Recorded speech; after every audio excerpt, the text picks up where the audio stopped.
13 taon.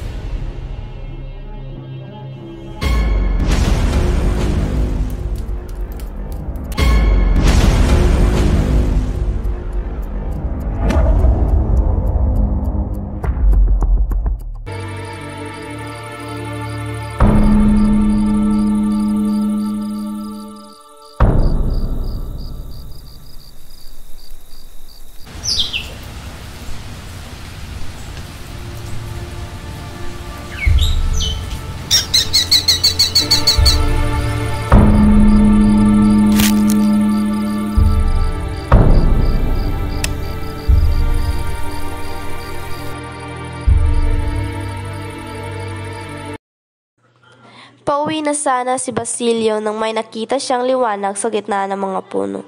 Mga sanga at kadilimang naghahari sa kagubatan at makarinig ng mga kaluskos ng mga paa. Nakakakita si Basilio ng anino sa gitna ng pook na iyon, mabilis na nagmarcha patungo sa kanyang kinakarayuan. Pare ko po ba kayong tulungan, Ginoo? Bigla si Simon natigilan sa kinatatayuan at baka sa pamumutla ng muka. Walang kangiting-ngiting pinagmamasdan si Basilio. 3 taon na nakakaraan ng tulungan mo akong ilibing ang bangkay ng aking ina at sunugin ang bangkay ng isang lalaki. Hayaan ninyo ako naman ang tutulong sa inyo ngayon. Binunot ni Simon ang revolver. Sa palagay mo ba ay sino ako? Isang taong dakila, isang taong ikinilala ng lahat na patay na. Ang naging kabiguan ay labis ko ring itinagdamdam. Binalot ng katahimikan ng buong paligid. Natapos ang pag-alinlangan ni Simon at nilapitan si Basilio. Alam mo ba ang aking lihim at maaari kong ikasawi at maaaring ikabubunyag ng mga aking binabalak? Ang buhay ko ngayon ay nasa kamay mo.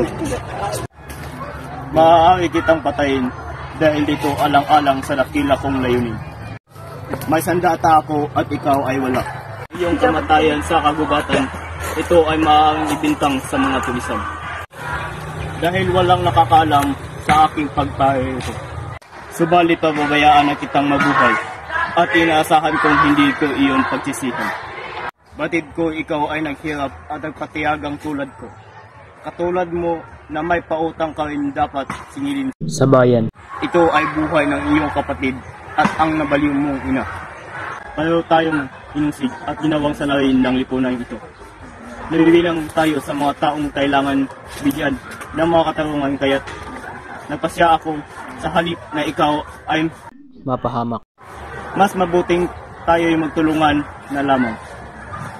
Minto sa pagsasalita si Simon at nagpakawala ng malalim na buntong hininga. Ito ako ang lalaking pumunta dito. 13 taon na ang nakalipas para bigyan ng pagdakila ang taong pagbuwis ng buhay alang-alang sa akin. Umalis ako sa bayang ito para magpayaman upang maisa katuparan ang aking pagtitiganti. Ngayon kailangan masakin ko na ang tiwala sa pamahalaan sa pamamagitan ng paglantad ng kanilang kabulukan, sukdulan na may ibang buwis ng buhay. Ayaw kong mamatay na hindi ko nakikita ang pagkaduog ng kanilang mga buto at sa ilalim ng bangin.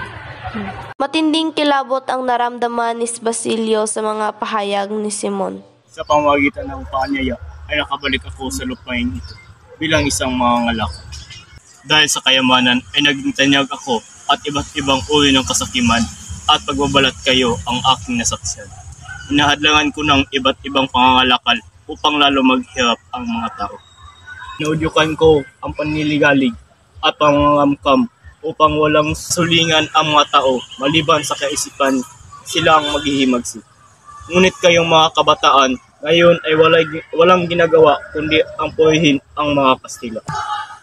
Masyado kayong mga rapin at inaakalang makamit ninyo ang pantay na trato ng lipunan. Inangad ninyong magkaroon ng wikang Kastila para ano?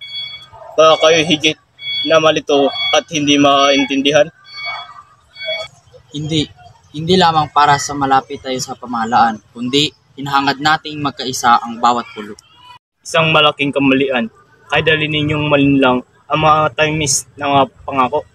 Hindi nyo man lang pinag-aralan ang pagiging bunga.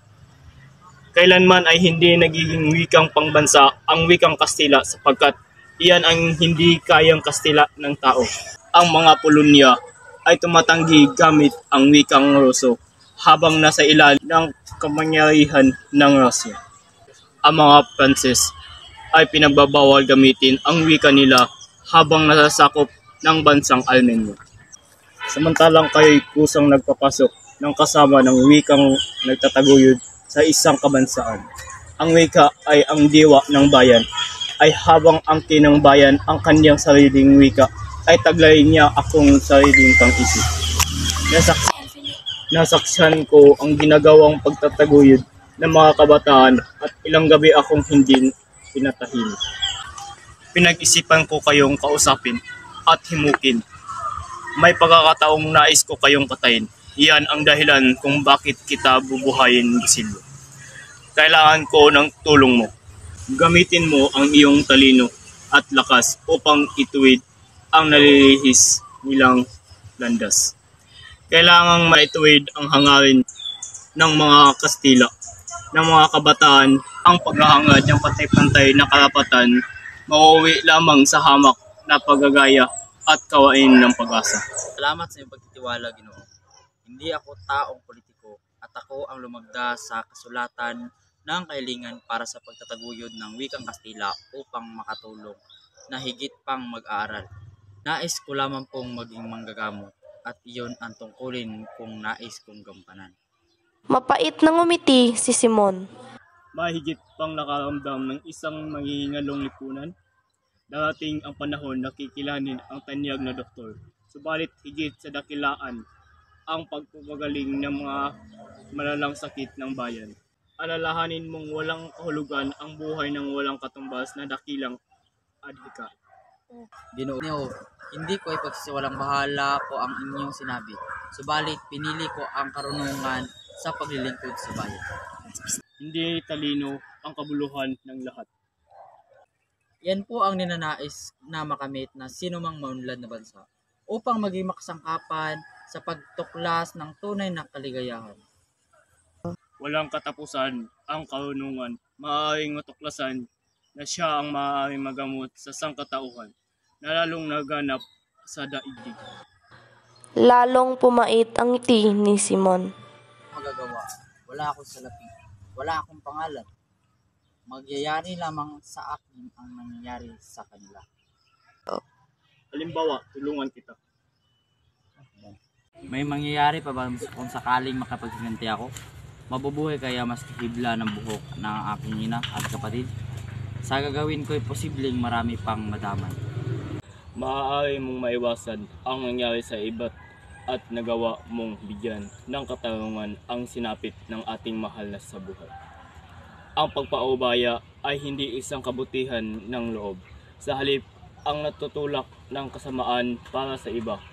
Walang maalipin kung walang magpapaalipin. Kinakatakutan ng mga tao ang nag-api ng taong inaapi. Ha si Basilio sa pahayag ni Simon. Oh, katakutan nila? Sadyang likas na tao ang matakot sa ginagawa nilang multo. Akin naman ang daigdig. Hindi pa pwedeng pabayaan na nila ng mamuhay ng tahimik at ipaubaya ko naman sa kanila ang kapangyarihan? Ang pangarap mo ay isang tahimik na pamumuhay, isang pamilya at kung nakakamit mo yan, sabihin mo na bang isa kang taong mapalad. Pauyam na tanong ni Simon kay Basilio. Tinangkang bigyan katuwiran ni Basilio ang sarili subalit hindi siya pinayagan ni Simon. Nasa iyo kung ano ang gagawin mo na aking lihim. Ngunit kung magbago ka ng pasya, bukas ang aking tuluyan sa eskolta at buong puso kitang tatanggapin. Nagpasalamat si Basilio at saka tuluyang lumayo. Naiwan si Simon na nakiisip pa rin ng malalim.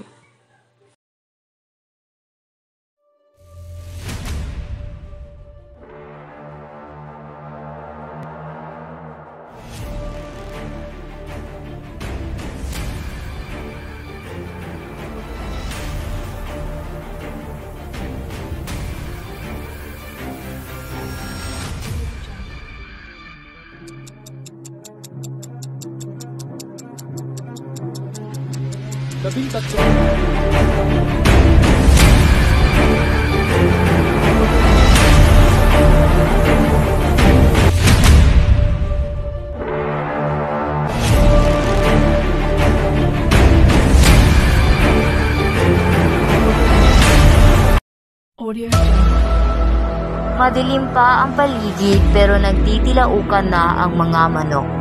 Bumangon na si Huli at nanalangin. Umaasa siyang may naganap na himala sa umagang iyon.